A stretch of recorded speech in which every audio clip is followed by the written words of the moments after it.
Welcome to New York's #2 sports show. The Rangers beat the Capitals 5-1. This was the first game that I went to this season, and it was a really good game. And the Rangers really, their revenge games continue. Just, what was it, 2 or 3 weeks ago, Rangers shut out at Washington. And tonight, the Rangers didn't score in the first period, although I didn't hate their first period, but then scored 3 in the second, 2 in the third. K'Andre Miller was really the star of this game, and I was critical of K'Andre, and he was himself. I think there were quotes from Miller with Larry Brooks, talking about how, he has not been thrilled with how he's played at all, and tonight, has a couple of goals and assists, and his defensive partner, Jacob Trouba. The one negative from this game is that Jacob Trouba leaves the game early in the second, as it appeared to be a collision with Tom Wilson. Now, I know when you hear Tom Wilson, you think, okay, it was something dirty. Honestly, I think it was incidental. Wilson was driving to the net on the power play, and his elbow goes into Trouba's, I don't know if it was jaw area. So it's an upper body injury. I'm not sure if it's concussion related. I'm not sure if it's, maybe like a broken bone related. Miller said after the game, he says he thinks that he kind of slipped, because usually you don't want to give too much information, but Miller made it seem like Trouba might be okay. So hopefully this is nothing too serious. But yeah, that is a big negative. But in this game, a lot of the defensemen stepped up. K'Andre Miller and Braden Schneider. Schneider scores a goal. I believe Schneider also had an assist as well.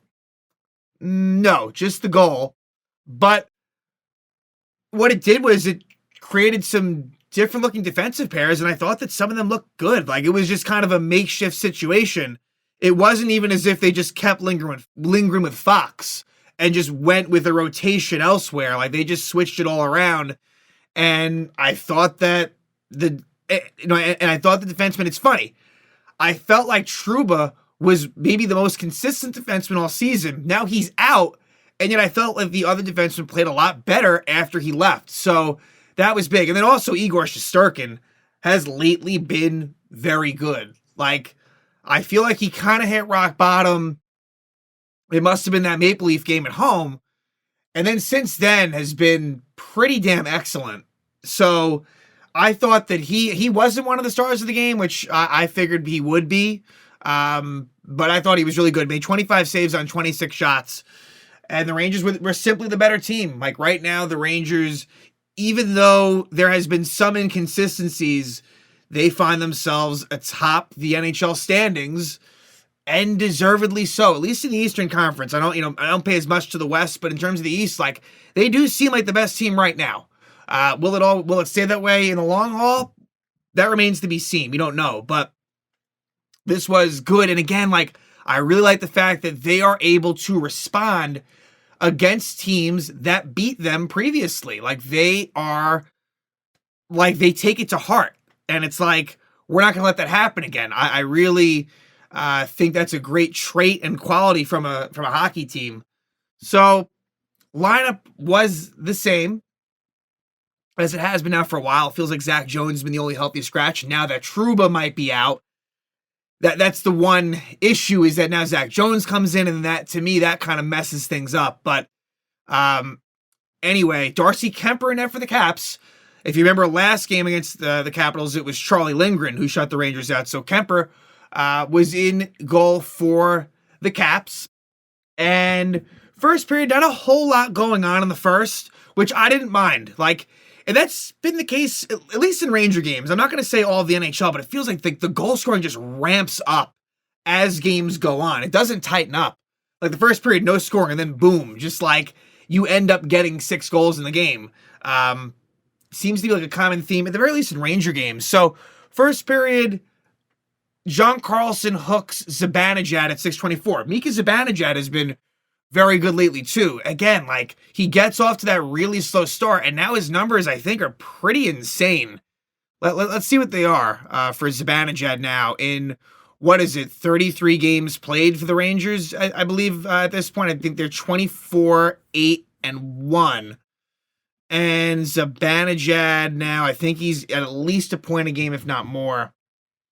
Yeah, so 35 points in 33 games. I know a lot of that production comes in the power play, but still, a +7 too.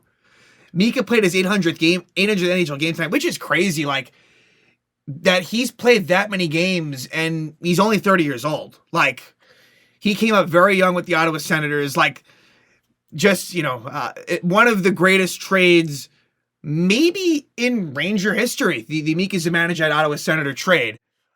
Anyway, so Zibanejad draws that penalty, but the Rangers power play does not score. It's funny.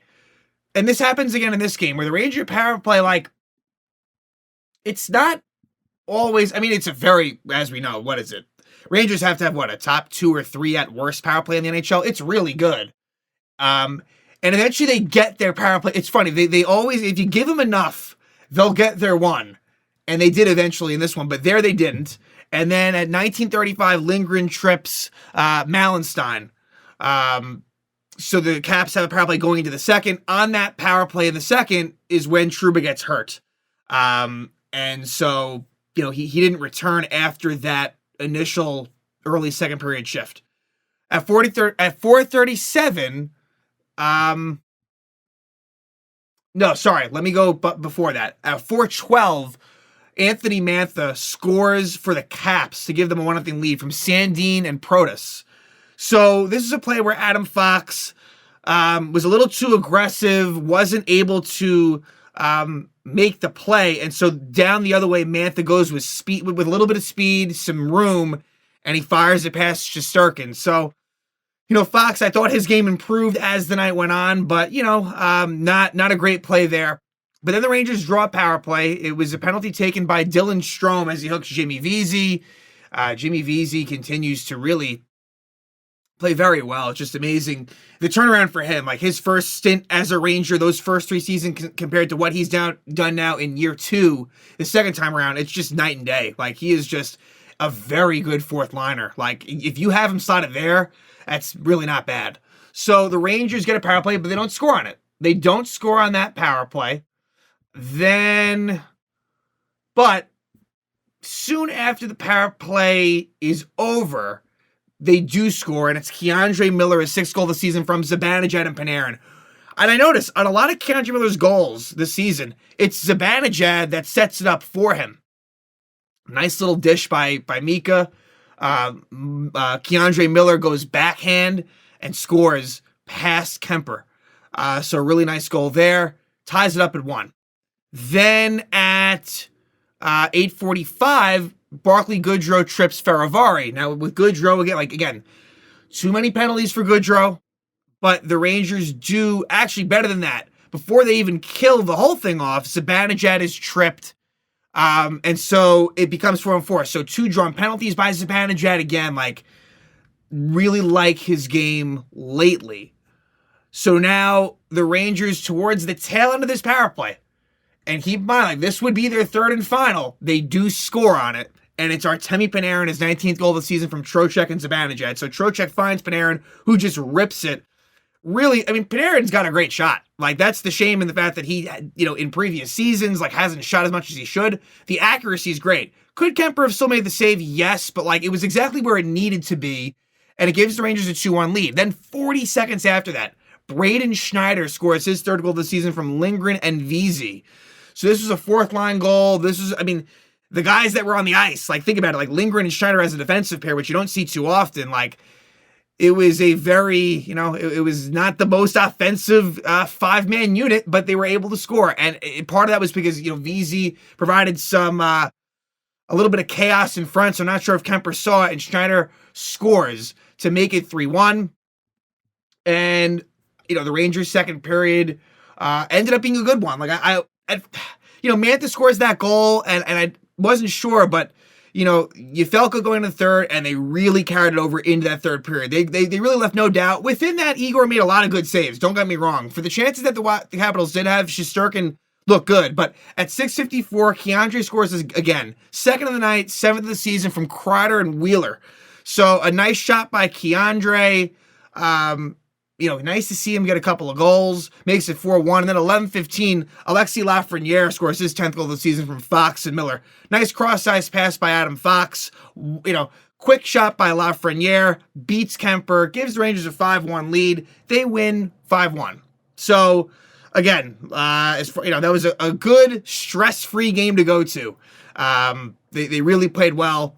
And it was funny, like, the crowd wasn't really like that into it, but it just didn't matter. The Rangers were determined that, hey, like, we are not going to let this team, do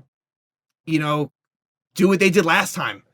So that's the whole revenge game thing for the Rangers. So anyway, Rangers improved to 24-8-1, and now they head to Florida for back-to-back Friday and Saturday at the Panthers and at the Lightning. So these will be interesting. And the Panthers, this is one of the better teams in the conference.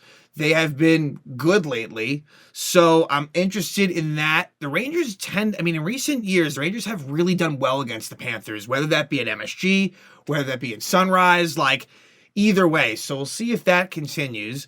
And then they'll face the Lightning the next night. And for Tampa, last 10 games, they've been fine, but this is a team that right now, this could be the first time in a while that Tampa does make the playoffs, but it's way too soon to make that proclamation. They're not far off or anything, but in terms of normally it's right, you go to Florida, Tampa's more of the test, Florida not as much. Hey, maybe not so much now, but these will be a couple of interesting games, and these will be the last two games on the 2023 calendar before they head home after the new year to take on the Carolina Hurricanes in what I think should be a very interesting game, but we'll get there when we get there. We'll see what's up with Jacob Trouba. Hopefully he's okay. I don't know. And as far as the goalies, Shesterkin and Quick, it's tough to say who gets, I'm sure they'll make the most informed decision they can. I can't really second guess it one way or another, and it's tough to kind of predict what they'll do. Maybe you go, just for the sake of back and forth, maybe you go Quick versus Florida, Shesterkin versus the Lightning. I think I'm fine with that, but either way, I don't see myself being why did they do this? Why did they do that? But anyway, Rangers, out of this mini Christmas break, beat the Washington Capitals 5-1.